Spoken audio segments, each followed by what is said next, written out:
نبی اکرم صلی اللہ علیہ وآلہ وسلم ایک مرتبہ نماز کے لیے تشریف لائے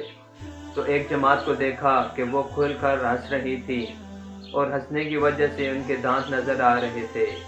حضور صلی اللہ علیہ وآلہ وسلم نے ارشاد فرمایا کہ اگر تم موت کو کثرت سے یاد کرو تو جو حالت میں دیکھ رہا ہوں وہ پیدا نہ ہو،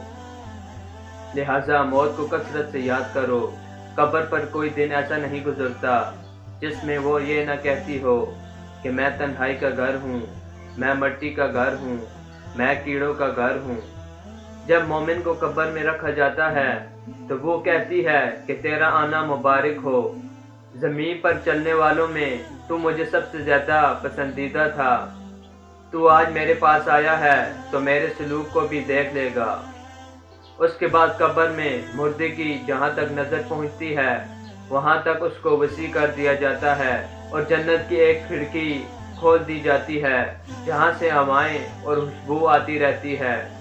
جب کوئی بد کردار قبر میں رکھا جاتا ہے تو وہ کہتی ہے کہ تیرا آنا نامبارک ہے، زمین پر چلنے والوں میں مجھے سب سے زیادہ تجھ سے نفرت تھی، آج تو میرے پاس آیا ہے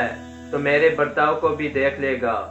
اس کے بعد قبر اس کو اس طرح دباتی ہے کہ اس کی پسلیاں آپس میں مل جاتی ہیں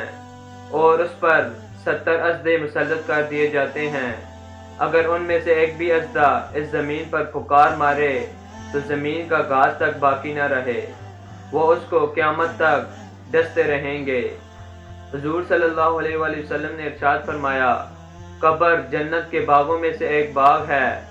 اور جہنم کے گڑھوں میں سے ایک گڑھا۔